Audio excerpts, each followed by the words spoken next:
પૂજ્યપાદ દેવકૃષ્ણદાસ સ્વામી, મહંત સ્વામી અને વડીલ સંતો અને યુવાન સંતો તેમજ હરિભક્તો અને યુવાન બાળકો મિત્રો,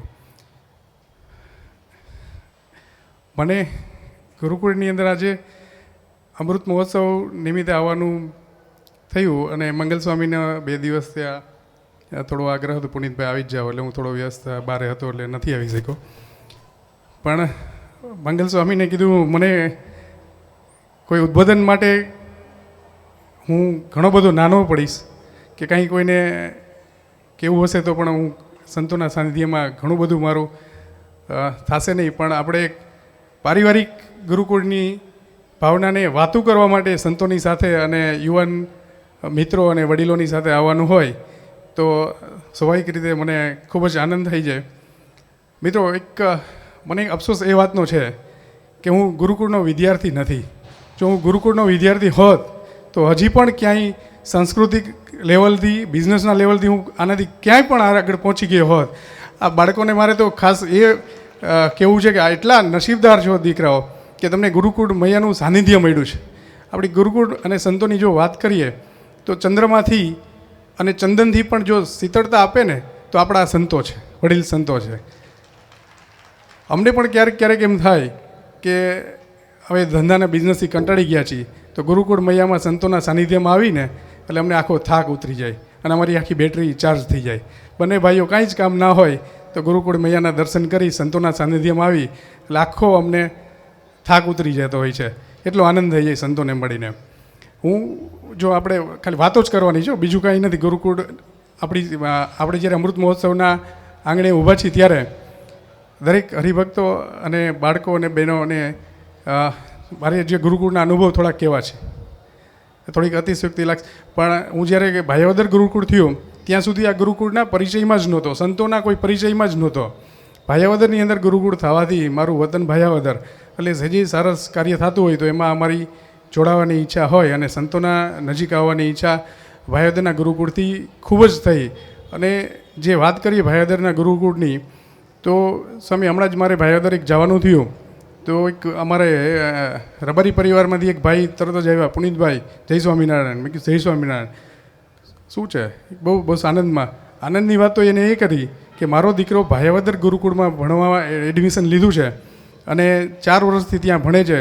અને અમારા રબારી સમાજની અંદર પહેલું કામ તો એને એ કરાવ્યું કે મને વ્યસન મુક્ત કર્યો, મારા ભાઈને વ્યસન મુક્ત કર્યો, મારા પપ્પાને કે વ્યસન મુક્ત, દાદાને વ્યસન મુક્ત કર્યા એ ઉંમરે.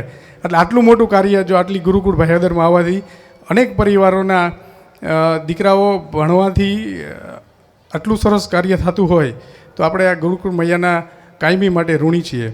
એમાંય જે આપણે ગુરુકુળની અંદર હું અત્યારે જ્યારે અમારા વેપારી ભાઈઓ મિત્રો બેઠા હોય ને કંઈ ચર્ચા થાય સ્વામી ગુરુકુળની તો હું એમ કહેતો હોઉં છું કે આપણે ગુરુકુળની અંદર કંઈ પણ દાન કર્યું હોય અથવા કોઈ પણ કાર્યમાં આપણે લક્ષ્મીનો ઉપયોગ કર્યો હોય તો 1 રૂપિયાનો 1.25 રૂપિયાનું સંતો કામ કરે છે. પણ હમણાં જ્યારે અમારે પ્રદર્શનનું ઉદ્ઘાટનમાં જવાનું થયું અને આખું પ્રદર્શન 2.5 કલાક અમે 3 કલાક થઈ ફર્યા અને જોયું અને સંતોની યાર બધી વાત થઈ તો ત્યારે એ મારું વિધાન આજથી હું બદલીશ કે આપણે ગુરુકુળ મૈયાની અંદર ગુરુકુળ ધામમાં કાંઈ પણ આપણે આપણું લક્ષ્મીનો સદુપયોગ કરીએ તો 1 રૂપિયાની 1.25 રૂપિયાની બદલે નહીં 1 રૂપિયાનું 51 પૈસાનું કામ થાય નહીં. પ્રદર્શન જોઈને સ્વામી મને એવું લાગ્યું, ખૂબ આનંદ થયો કે આ સંતોનો આટલો રાત દિવસનો દાખલો, આટલા સંતો, એક આર્કિટેક્ટ વગર, એન્જિનિયર વગર બધું જ સંતોના પરસેવાથી દાખલાથી એટલું સરસ કામ થતું હોય એટલે ન ભૂતો ન ભવિષ્યથી એવા આપણા સંતો કાર્ય કરે છે. અને આપણને ખાસ તો એટલા માટે આનંદ થાય છે કે આટલી સરસ જે આપણી રાજકોટની ભૂમિ પર આજે અમૃત મહોત્સવનો આપણને લાભ મળી રહ્યો છે 75 વર્ષનો, એ અદ્ભુત લાભ છે.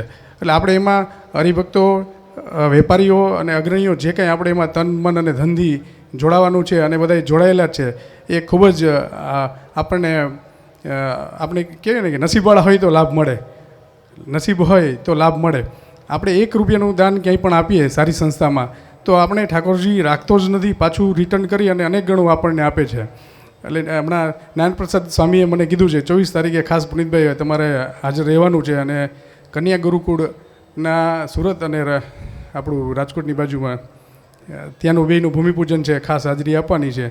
અને સંકલ્પ લેવાનો છે. સ્વામી 24 તારીખ કોને જોઈ છે ખબર નથી ઠાકોરજીએ. સંકલ્પ હું આજે જ લઉં છું કે કન્યા ગુરુકુળ આપણું ત્યાં ભાયાવદરમાં પાછું નવું બનાવવું હોય, ઉપલેટા તાલુકામાં બનાવવું હોય તો અમારી લક્ષ્મીનો વધારેમાં વધારે ઉપયોગ થાય અને વધારેમાં વધારે અમે એમાં સહભાગી બની એવા આપના આશીર્વાદની જરૂર છે. અમે હંમેશા ગુરુકુળની સાથે રહેશું અને સંતોને અમારે ખાસ એ કહેવું છે કે અમારા જેવા નાના માણસોનું તમારા સંતોના હૃદયમાં સ્થાન છે, તો હરમેશ અમારું સ્થાન તમારા હૃદયમાં જ રહીએ. અને બાપ અમારો હાથ ક્યારેય મૂકતા નહીં. અમારી કંઈ ભૂલ થઈ તો અમને માફ કરજો અને અમે એવા જે કંઈ સમાજના કાર્યમાં ઉપયોગી થાય એવું અમને હંમેશા આશીર્વાદ આપતા રહેજો. એટલે અમે આવા કામમાં અમને બળ મળતું રહીએ. ખાસ કરીને એક મંગલ સ્વામીએ કીધું છે વ્યસનવાળી વાત, અમારે મોટા સ્વામીને ખૂબ ગમતો વિષય છે અને મને પણ ખૂબ ગમતો વિષય છે. સ્વામી એક વ્યસનવાળી વાત જો કરીએ તો એક અમારા ગોંડલના મારા એક પાર્ટનર અને એનો એક મિત્ર ભરવાડ, બધી જ રીતે પૂરો એમ એ કે કોઈ ધંધો ના કર્યો એવું ના હોય. સ્વામી એક આ દાખલો ખૂબ જોરદાર, કોઈ જ ધંધો બાકી ના રાખ્યો હોય કે એમાં કંઈક કહેવા પણ જ નથી. એના દીકરાને ભણાવવાનો થયો, હમણાંની જ વાત છે 6 મહિના પહેલાંની. તો એક મારા દીકરાને જુનાગઢ ગુરુકુળમાં એડમિશન લેવું છે. એટલે અમારા પાર્ટનરનો એ મિત્ર છે, તો શું કરવું જોઈએ એમ. જુનાગઢ ગુરુકુળમાં એડમિશન તો હોશિયાર હોય અને માર્ક સારા હોય તો મળે, નહીંતર ના મળે. તો એમાં એનું કંઈક ઘટે એમ હતું. એટલે થોડીક એને કીધું ગોતા પુનિતભાઈને કહ્યો કંઈક સંતોની યાર સંબંધ સારા છે, કદાચ થઈ જાય તો થઈ જાય એમ. એટલે એ ભાઈ ગોતા હું ફેક્ટરી ગયો એટલે મને મળવા આવ્યા. મેં કીધું યાર ભરવાડ, તને ગુરુકુળને શું લેવા દેવા સ્વામી, તને ને ગુરુકુળને શું લેવા દેવા. તો એને એટલો સરસ જવાબ આપ્યો કે આપણા હરિભક્તો એને આ જવાબની ટૂંકા પડે કે પુનિતભાઈ, કદાચ મારી પાસે કરોડો રૂપિયા હશે ને, મારો દીકરો જો સંસ્કારી નહીં હોય તો આ પૈસાનું મારે કાંઈ જ નહીં આવે, આ બધા પૈસાનું પાણી કરી નાખશે ગમે એટલા હશે. એટલે એનો જવાબ સાંભળીને મને એમ થયું કે આ કેટલી ઊંચી વાત કરે છે કે મારી પાસે ગમે એટલા પૈસા હશે, જો મારા દીકરામાં સંસ્કાર નહીં હોય તો ક્યાંય ના આવે. મેં કીધું ગુરુકુળ જુનાગઢ જ શું કામ પસંદ કર્યું? ગોંડલની અંદર એ છે, બીજે છે, ગમે ત્યાં છે. પછી કે જુનાગઢ ગુરુકુળની અંદર અમારા કોઈક ભણેલા હશે અને એનાથી અમને ખૂબ ફાયદો થયો. એના સિવાય કે તમે જે પાર્ટનર તમારા સિમેન્ટ ફેક્ટરીમાં સ્વામી બનાવ્યા એને સુધાર્યા કોણ એ કે પહેલાં એ ગોઈતું એમ. એટલે મારો નિયમ છે કે કોઈ પણ મારો પાર્ટનર વ્યસનવાળા હોય નહીં, વ્યસનવાળા હોય તો આપણે એને પાર્ટનર બનાવીએ જ નહીં. એટલે એને કીધું ભાઈ તારે મારી યારે પાર્ટનરશિપ કરવી હોય તો વ્યસન મૂકવું પડે ને આ રીતના રૂલ્સ મુજબ હાલવું પડે. એટલે એ સુધરી ગયા. એટલે એના મિત્ર હતા કે આને કોણે સુધાર્યો એમ. તો કે એને કોઈ રાજકોટના પટેલે ભાગીદારી નવી કરી છે એમાં, એટલે એને સુધાર્યો હતો. એ ભાગીદાર છે પુનિતભાઈ કોની યારે જોડાયેલા છે? કીધું ગુરુકુળ હારે જોડાયેલા છે એમ. તો ગુરુકુળમાં મારા દીકરાને ભણાવો છે એમાંથી મેં કે નક્કી કર્યું. એટલે મેં એને વચન આપ્યું, એને બિસ્ટોલનું વ્યસન સ્વામી એડમિશન લઈ દઉં, તારા બિસ્ટોલનું વ્યસન એક જ હતું, મૂકવું પડે. એક શરતે એને સંતોને હું કરીશ, પ્રાર્થના વિનંતી કરીશ, એડમિશન તો મળી જશે. એ કે બ્રિસ્ટોલ શું, મારું માથું આપી દો, મારા દીકરાને ગુરુકુળમાં એડમિશન આપી દો, ગુરુકુળમાં એડમિશન આપી દો, તમારું માથું જોતું હોય તો માથું આપી દો. એને સિગરેટનો તો ત્યારે જ ઘા કરી દીધો અને એના છોકરાને એડમિશન મળી ગયું. એડમિશન મળી ગયું અને પાછો હમણાં 6 મહિના પછી મને મળ્યો. એનો દીકરો મને સ્પેશિયલ જુનાગઢથી આવ્યો, એટલે ગોંડલ આવ્યો ને ત્યાં ફેક્ટરી ઉપર મળવા આવ્યો.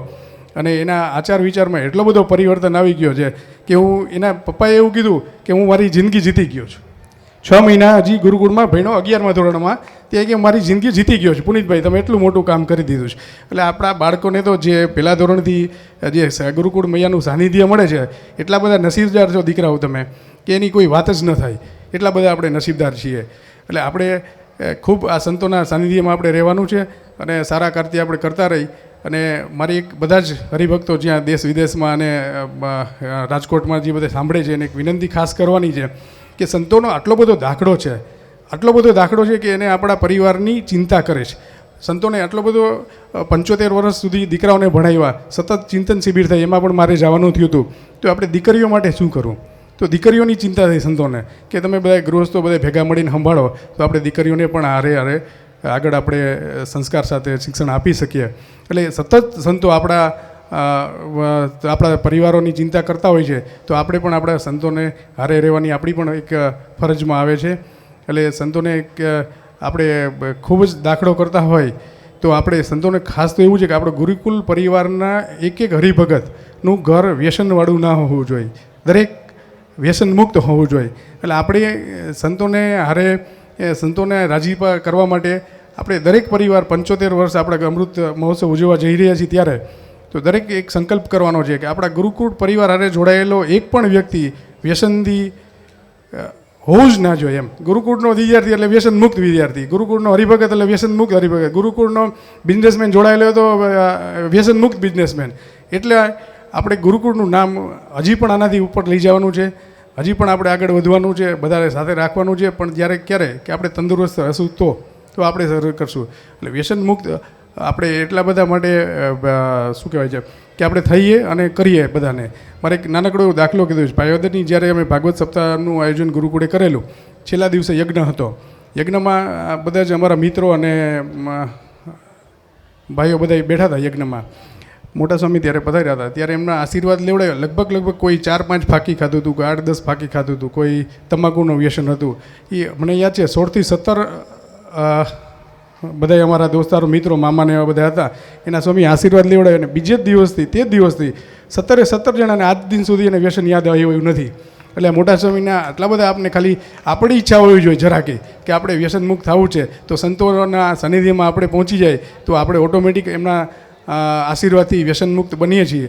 અને ખાલી વાતો કરીએ છીએ ને તોય ઘણા બધાને એમ થઈ જાય છે કે આ ગુરુકુળ કયા લેવલથી કામ કરે છે, કેટલા લેવલથી કામ કરે છે. સ્વામી અમે ક્યારેક વેપારીમાં આપણે ગુરુકુળથી પરિચિત ના હોય તો અમે વાત કરતા હોય કે ગુરુકુળ 1948થી લઈને 2001ની સાલ સુધી 365 રૂપિયા ફીમાં ભણાવ્યા રાખ્યા તો કોઈને માન્યમાં ના આવે કે 365 રૂપિયા ફી હોતા છે, વાત ખોટી છે.